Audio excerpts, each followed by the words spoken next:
tenido unas hermosas reuniones este fin de semana, el día viernes, el sábado, allí en Palma, y ha sido una bendición. Y hoy entonces estamos recordando la celebración, la resurrección del Señor. Y esto lo hacemos cada domingo. Hoy de una manera especial porque estamos en esta Semana Santa, pero cada domingo estamos recordando, celebrando ese primer día de la semana. La cristiandad comenzó a guardar el primer día de la semana, el domingo, como día de reposo, porque Cristo había resucitado. Imagínate el algarabío, la noticia, la alegría de que Cristo resucitó. Y así es como nosotros nos reunimos cada domingo, que el Señor ha resucitado. Esa misma noticia viene retumbando desde aquel día hasta el día de hoy.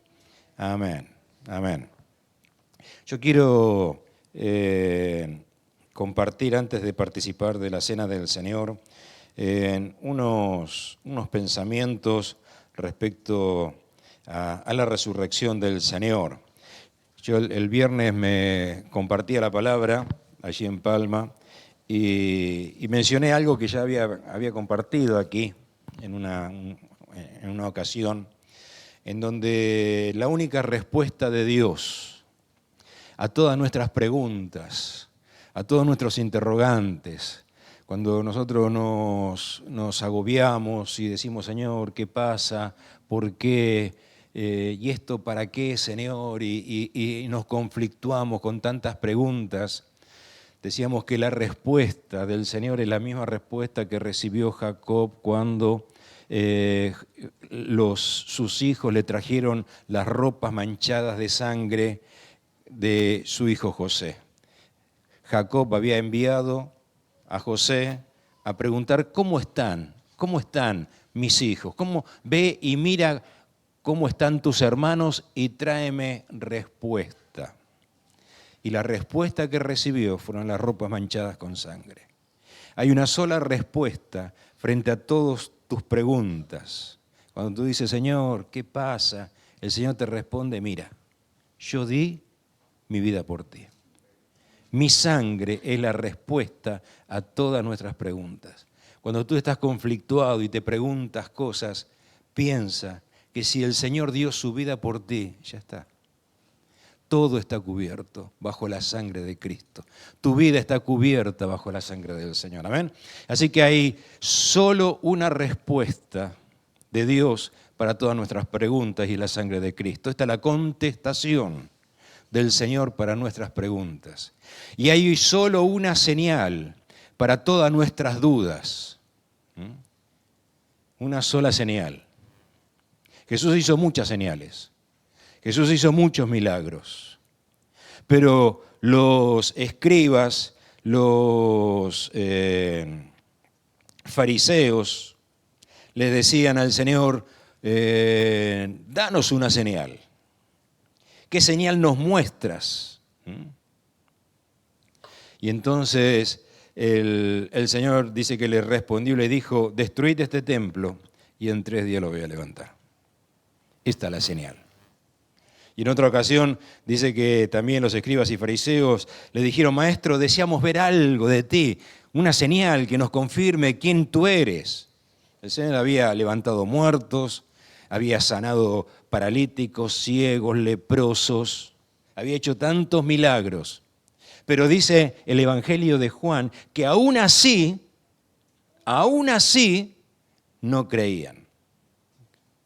Está allí en el Evangelio de Juan. Con todos los milagros que hizo, igual no creían. Pero le dicen al Señor, deseamos ver señal de ti. Y entonces dice que el Señor le respondió y le dijo, generación mala y adúltera, demanda señal.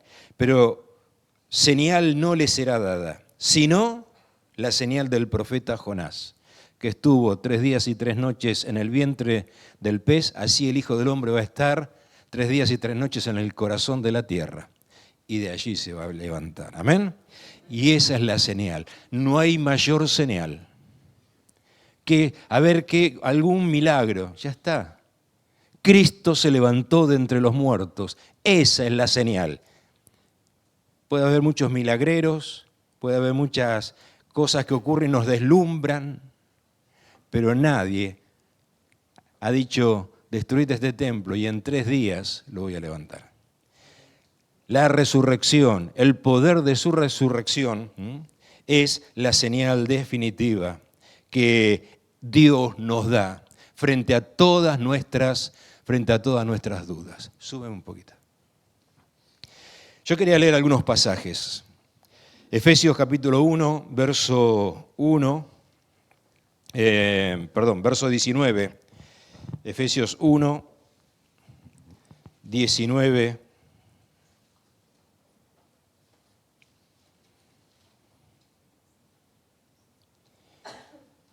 y 20.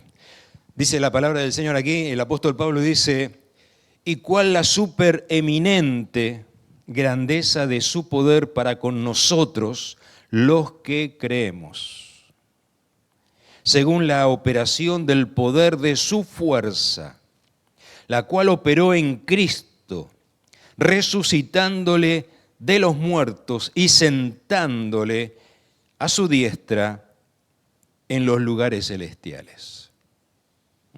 Volvemos al 19. La supereminente grandeza, lo leemos así, la supereminente grandeza del poder de su fuerza. La supereminente grandeza del poder de su fuerza, lo podemos leer así de esta manera. Resucitándole de los muertos, es para con nosotros los que creemos. El poder de su resurrección actúa en nosotros por medio de la fe. El mismo poder que levantó a Jesús de entre los muertos actúa en la vida del creyente levantándonos. Y entonces dice el capítulo 2, verso 1, y Él os dio vida a vosotros, los que creéis, porque es por medio de la fe. Él os dio vida a vosotros, cuando estabais muertos en vuestros delitos y pecados. Y por medio de la fe actuó este poder, la supereminente grandeza del poder de su fuerza que levantó a Jesús de entre los muertos, es el poder que actúa en el creyente, levantándonos, trayendo vida a nuestros corazones. Dice Romanos capítulo 6, verso 4, dice el apóstol Pablo aquí, somos sepultados juntamente con Él para muerte por el bautismo, a fin de que como Cristo resucitó de los muertos por la gloria del Padre, así también nosotros andemos en vida nueva. Gloria a Dios. Vida nueva. Por el poder de Dios. Que hemos sido sepultados juntamente con Él, a fin de que como Cristo resucitó, también nosotros andemos en vida nueva. ¿Quieres cambiar de vida? Solo hay cambio de vida por medio de Cristo Jesús. Colosenses 2:12 dice, sepultados con Él, a los colosenses le vuelve Pablo a decir ahora a los colosenses, sepultados con Él en el bautismo, en el cual fuisteis también resucitados con Él, mediante la fe en el poder de Dios que le levantó de los muertos. Amén. Todo el apóstol Pablo está hablando de la resurrección del Señor y cómo esto afecta nuestras vidas. Lo que ocurrió con Cristo afecta nuestras vidas por medio de la fe. Cuando ponemos nuestra fe en el Señor, el poder de Dios comienza a obrar en nuestras vidas y nos levanta en una nueva vida. De esto habla la palabra del Señor. Así que vamos a Lucas 24, Y vamos a leer el relato de ese primer día de la semana. Dice Lucas 24, capítulo 1 al 12, dice el verso 1. El primer día de la semana, muy de mañana, vinieron al sepulcro trayendo las especias aromáticas que habían preparado y algunas otras mujeres con ellas. Y hallaron removida la piedra del sepulcro. Llegan al sepulcro, el sepulcro había sido sellado con una gigantesca piedra, y no solo que estaba esa piedra, sino que habían puesto allí unos soldados romanos custodiando de que el muerto no saliera. Pero nada pudo impedir que Cristo resucitara. Ni la piedra, ni los soldados. Y dice que la piedra fue removida. No es que se giró un poquito y quedó un espacio como que Jesús salió del sepulcro así. Sino que la piedra fue totalmente, absolutamente quitada del lugar. Semejante piedra había que moverla. Él mueve todos los obstáculos. Cuando el poder de Dios llega a nuestras vidas, Él mueve todos los obstáculos, los remueve. No es que un poquito, sino los quita. Ahora, Jesús necesitaba que la piedra se quitase para Él salir del sepulcro. No, la piedra no fue removida para que Jesús saliera del sepulcro, sino para que nosotros pudiésemos entrar al sepulcro. Amén. Cuando los discípulos estaban encerrados, con las puertas cerradas, Jesús se apareció en medio de ellos y les dijo: paz a vosotros. Jesús no necesitaba que la piedra fuese removida. Nosotros necesitamos que la piedra fuese removida. No para que Jesús saliera, sino para que nosotros entremos en ese sepulcro, para que fuésemos sepultados juntamente con Cristo. La piedra fue quitada, el velo fue rasgado. Cuando Cristo muere en la cruz, el velo se rasga para que nosotros pudiésemos entrar.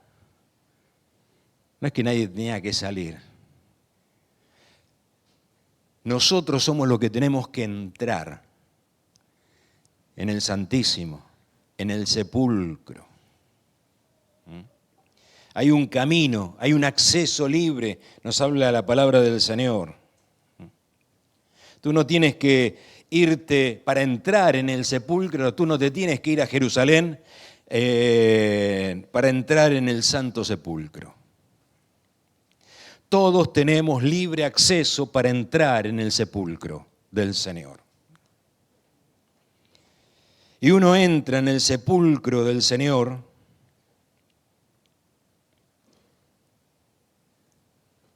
y deja su vida allí y recibe nueva vida cuando está dispuesto a entrar. No cuando llega a la puerta, sino entrando. ¿Amén? ¿Y sabes cuándo entras? Cuando estás dispuesto a morir. Cuando estás dispuesto a cambiar de vida. Cuando renuncias a una vieja vida. Cuando hay arrepentimiento. Entonces entras en el sepulcro. Sin arrepentimiento, nadie entra. Uno se puede acercar, mirar desde afuera, pero no está la decisión de entrar. Y el tema es entrar, no quedarse en la puerta. El tema es entrar. El velo se rasgó, la piedra se fue apartada para que entremos. Pero está la decisión. voy a dejar atrás, voy a renunciar a esta vieja vida para recibir una nueva vida. Y la nueva vida se recibe solo ahí adentro, en el sepulcro. El poder de la resurrección ocurre solo ahí adentro, no ocurre afuera. No hay poder de resurrección fuera del sepulcro. El poder de la resurrección ocurre solo dentro del sepulcro. El poder de la resurrección ocurre solo cuando entonces hay un arrepentimiento, hay una renuncia a una vieja vida. Ahí opera el poder de la resurrección. Dios no está, yo le pido, no me contesta. ¿Has entrado en el sepulcro? El poder de la resurrección ocurrió dentro del sepulcro. Hay un ejemplo muy tremendo allí en el Antiguo Testamento, donde dice el relato que es una figura del poder de la resurrección, de la obra de Cristo, del sepulcro de Cristo, podemos decir. Dice que murió Elías y lo sepultaron. Al año vinieron bandas armadas de los moabitas a la tierra y aconteció que al sepultar unos a un hombre, de repente ven que están esas bandas armadas y arrojan el cadáver en el sepulcro de Eliseo. Y cuando llegó a tocar el muerto los huesos de Eliseo, revivió y se levantó sobre sus pies. Qué historia, ¿eh? Qué suerte que tuvo este muerto de caer justo en el sepulcro de Eliseo. Si lo hubiesen tirado en otro lado, ahí se quedaba. Pero lo tiraron justo en el sepulcro de Eliseo. Porque el poder de la resurrección ocurre solo en el sepulcro de Jesús. Por la fe, ¿qué significa esto? Solo por la fe en Jesús. Cuando hay un arrepentimiento y hay la gente, mira lo que dice aquí, el relato dice, lo sepultaron y al año vinieron, ¿no? Lo sepultaron al año, vinieron y entonces lo fueron a sepultar. Murió Eliseo. Al año vinieron y lo fueron. Cada año nosotros decimos año nuevo, vida nueva. Lo pasado, ya está. Y seguimos igual. ¿Hay vida nueva? Porque la vida nueva solo ocurre por la fe en Jesús. Amén. Entonces, dice el versículo siguiente, estamos en este pasaje de Lucas, estamos en este capítulo 24, verso 3. Entonces, dice que entrando, que habíamos leído, que hallaron removida la piedra del sepulcro, la piedra fue quitada, ¿para qué? Para que entonces, entrando, no hallaron el cuerpo del Señor Jesús.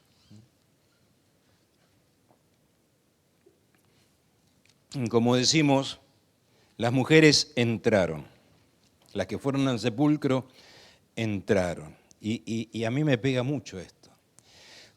¿Cuánta gente se acerca pero no entra?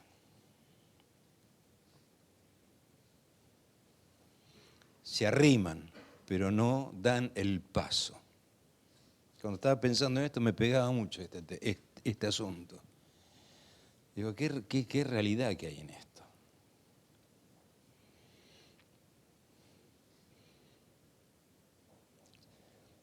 Dice, el Señor le dice, estás cerca del reino. Le dice a uno, Jesús le dice a uno, estás cerca del reino. No te falta mucho, estás cerca, pero tienes que entrar. Muchos se acercan, pero falta el arrepentimiento. Falta decir, Señor, acá está mi vida, ¿sí? Entrar y tener ese encuentro con Cristo. Amén. Verso 4 dice, aconteció que estando ellas perplejas por esto, y aquí se pararon junto a ellas dos varones, entraron y estaban perplejas, asombradas, flipaban.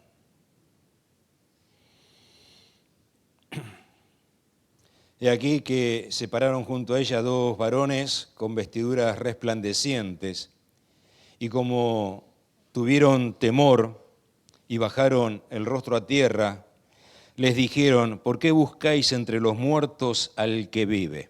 Qué tremenda frase esta de los ángeles. ¿Por qué buscáis entre los muertos al que vive? Jesús está entre los vivos, entre los que tienen vida. No está Jesús, no vas a encontrar a Jesús entre los muertos. Ahora, esta frase tiene tanto impacto porque no es solo, porque Jesús mismo habla de los vivos y de los muertos, de los que están muertos en vida, de los que no tienen vida de Cristo. Jesús le dijo a uno, sígueme.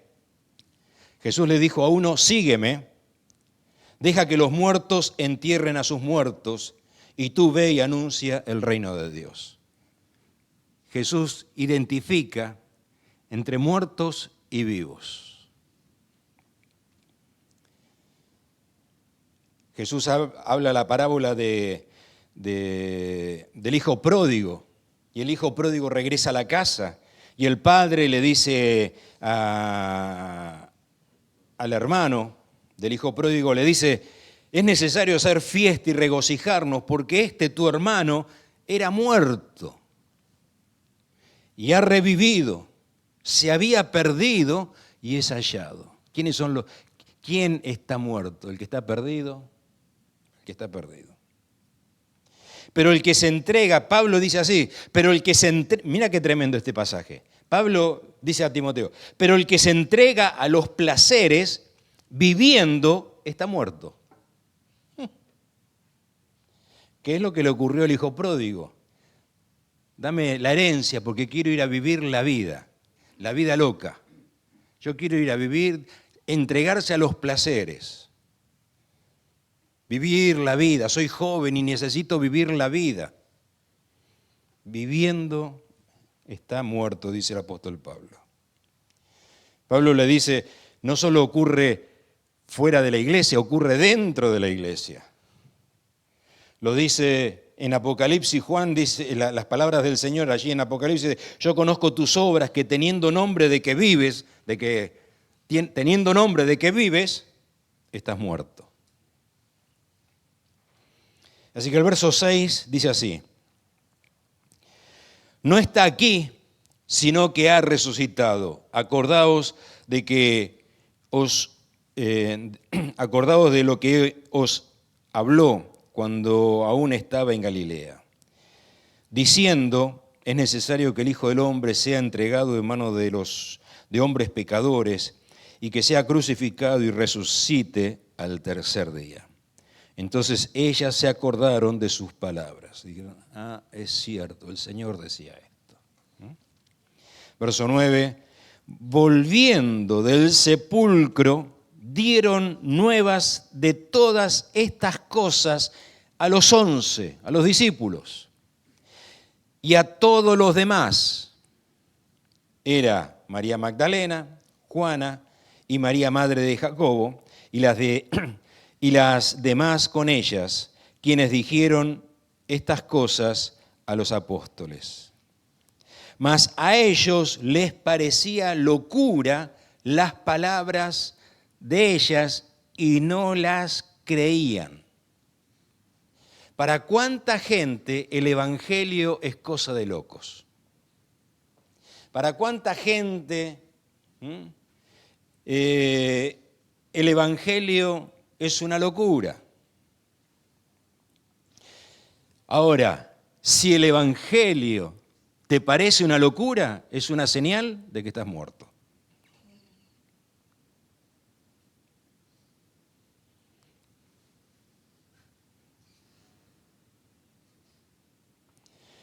Pablo dice en 1 Corintios, capítulo 1, verso 18, porque la palabra de la cruz es locura a los que se pierden, como en el caso del hijo pródigo. Pero a los que se salvan, a nosotros es poder de Dios. Yo he experimentado el poder de Dios. He experimentado su presencia, he experimentado su perdón, he experimentado su paz, he experimentado su fortaleza, he experimentado cómo el Señor me ha sostenido, lo he experimentado en mi vida. Yo he tenido una experiencia con Dios. Y Pablo, y es interesante porque Pablo habla del Evangelio como una locura en 1 Corintios. Y los corintios estaban a pocos kilómetros de Atenas, estaban en Grecia, donde estaba toda la filosofía y el conocimiento humano, la ciencia, este mundo occidental, ¿no? Porque todo es la razón. Y Pablo les dice, en ese contexto es donde el Evangelio parece cosa de locos. Son estos locos. ¿A dónde está yendo? A la iglesia. Están todos locos. ¿A quién estás escuchando? Ese predicador es un loco. Pablo dice, pues ya que en la sabiduría de Dios el mundo no conoció a Dios mediante la sabiduría, agradó a Dios salvar a los creyentes por la locura de la predicación. Y dice, pero nosotros predicamos a Cristo crucificado, para los judíos ciertamente tropezadero, para los gentiles locura.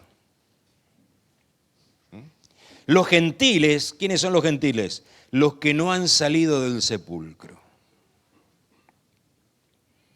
No han entrado, no han salido del sepulcro. Porque los que salen del sepulcro, entramos como gentiles, pero salimos como pueblo de Dios. ¿Amén? Y entonces Pablo también dice, pero el hombre natural no percibe las cosas que son del Espíritu de Dios, porque para ellos es locura y no las pueden entender porque se han de discernir espiritualmente. Verso 12, pero levantándose Pedro, corrió al sepulcro y miró dentro y vio los lienzos solos y se fue a casa maravillándose de lo que había sucedido. Pedro dice que fue al sepulcro, miró dentro. ¿Qué es este miró dentro? Es que entró. ¿Tú crees que Pedro se quedó en la puerta y miró así? Está medio oscuro, un sepulcro. Pedro entró y empezó a mirar buscando el cuerpo del Señor. Miró dentro y solo se encontró con los lienzos.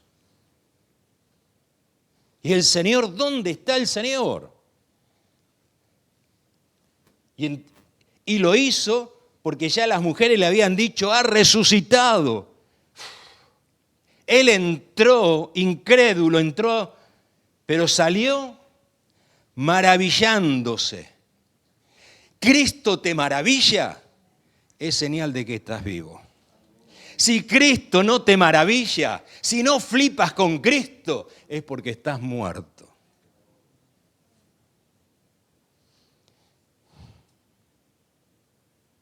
Si Cristo no te asombra,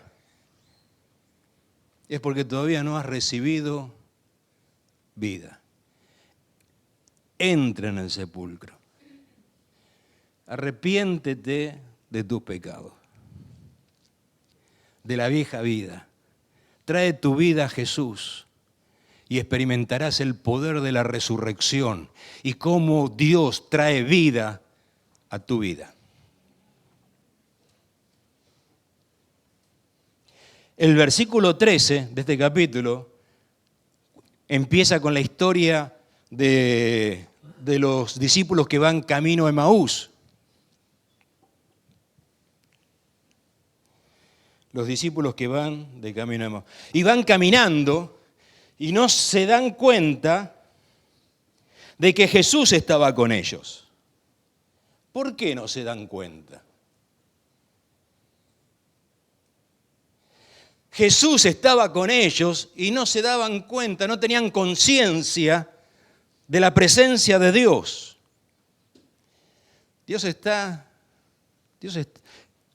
Decía el viernes, Jesús fue crucificado en medio de dos malhechores. Esos dos malhechores estaban pagando lo que habían hecho. Tenían razón de estar ahí. Estaban pagando sus delitos. Jesús no tenía ningún delito. ¿Qué hacía Jesús ahí? Quería estar con ellos. Jesús estaba ahí para estar con ellos. En esos dos malhechores estamos todos representados. Y ya que voy a predicar, porque como no fueron el viernes, lo voy a predicar. No fueron el viernes, me van a tener que aguantar ahora lo voy a predicar. Hubiesen ido el viernes y entonces no. Pero esa imagen sintetiza lo que es el Evangelio. Dios con el pecador, Cristo con el pecador. Estaba en el medio, no estaba en un extremo, estaba en el medio. Uno lo rechaza, el otro lo recibe. Pero él estaba con el que lo recibe y estaba con el que lo rechaza. Uno murió con Cristo, el otro murió sin Cristo, pero Cristo murió con él. Cristo murió con los dos. Cristo estuvo hasta el último momento con los dos. Lo que pasa es que uno lo rechazó y el otro lo recibió. El que lo recibió le dijo, hoy estarás conmigo. Al otro no se lo pudo decir. Al otro le dijo, yo estoy hoy yo estoy contigo. Pero no vas a estar conmigo, tú no estás conmigo. Yo estoy contigo, pero tú no estás conmigo.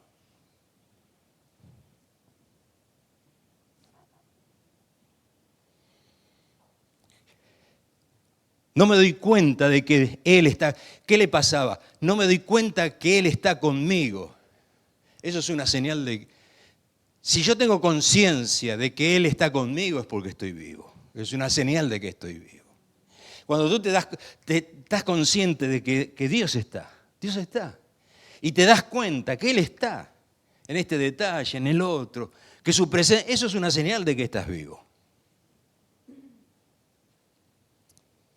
Amén.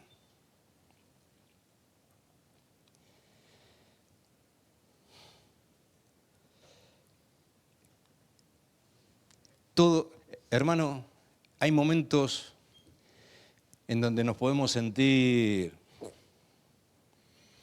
como se predicó ayer. Y ya termino, porque tenemos que tomar la Santa Cena.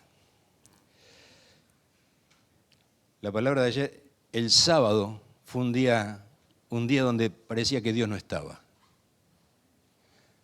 Y hay días donde parecen que Dios no está. ¿Dónde está? Y está ahí. Jesús no estaba. Ya ese día Jesús no estaba. El otro día Jesús estaba en la cruz, lo podían ver, pero cuando lo sepultaron pusieron esa piedra y ya no lo veían. ¿No? Jesús no está. Hay días donde parece que Jesús no está. Estás pasando un sábado. Estás atravesando un sábado. Pero lo tremendo de la palabra que estaba diciendo, aunque tú no lo ves, aunque nadie lo ve, dice la palabra del Señor que Jesús descendió a las partes más bajas de la tierra. El que subió es el mismo que bajó hasta lo más profundo de la tierra. Ese sábado, esos días donde te parece que Dios no está, Él está bajando a lo más profundo de tu corazón. Él está obrando, Él está trabajando en lo profundo de nuestro corazón. Y nosotros tenemos que recordar las palabras que Él dice que Él se iba a levantar. Y nosotros en esa experiencia de fe, de confianza, atravesamos nuestros sábados y experimentamos el poder de Dios en nuestras vidas. Gloria al Señor. Recibe en tu corazón El poder de Dios, el poder de la resurrección, por medio de la fe. Y recuerda que todos tenemos que entrar en ese sepulcro. Amén.